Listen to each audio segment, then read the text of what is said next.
Regarding education, I think the key element to accelerate any kind of innovation is the creativity.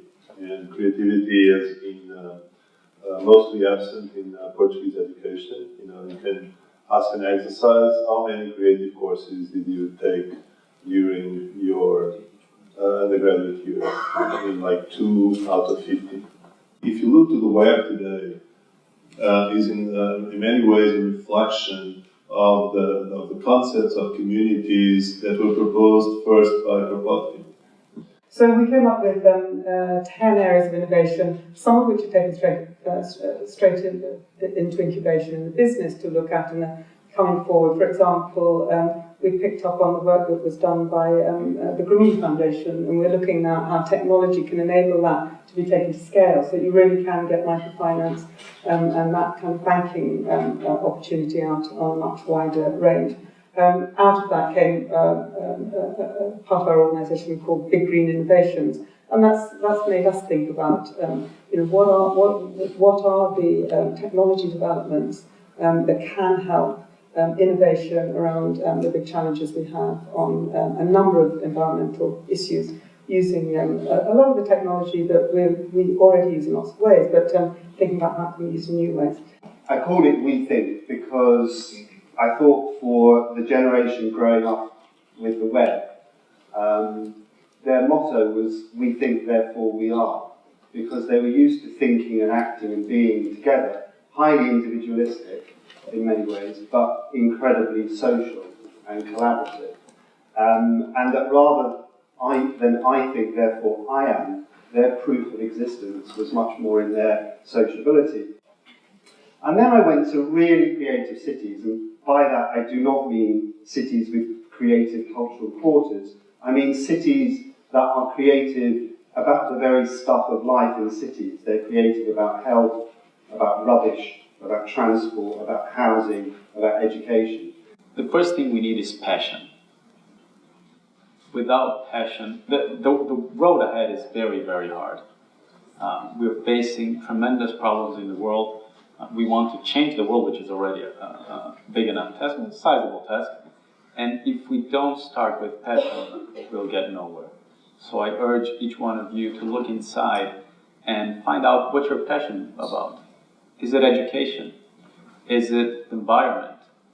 Is it education of children between 3 and 5 years old? Is it your city? There are many, many things that need solving, and the only way we're going to be able to change at least even a small part of the world is if we tackle it with passion. Not all of us are going to be Nobel Prize winners. I hope a few of you will. I surely do. But not everybody is going to change the world single-handedly. So within the larger change you want to see in the world, what is your bit? What is your part? What do your specific skills, your experience, and your passion will make you most effective at changing, at tackling? So again, each one of you has something inside you that is very important to making the world a better place. So look inside, find what that is, and transform it into your next social venture. Inovação está na moda. Todos nós falamos de inovação. De facto, a inovação é uma coisa que fazemos desde sempre. É uma coisa muito simples. É fazer diferente para fazer melhor.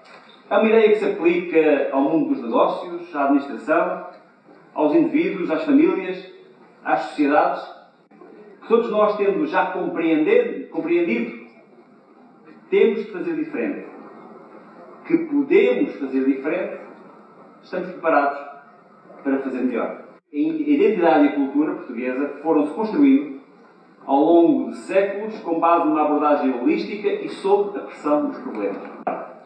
Esta visão do Estado, penso eu, tenderá também a contaminar as empresas, que tenderão a olhar de outra maneira a responsabilidade social, uma responsabilidade social muito mais baseada naquilo que apoiam, e apoiar, por exemplo, este movimento é uma boa forma de responsabilidade social, mais naquilo que apoiam e menos naquilo que fazem para mostrar que são socialmente importantes.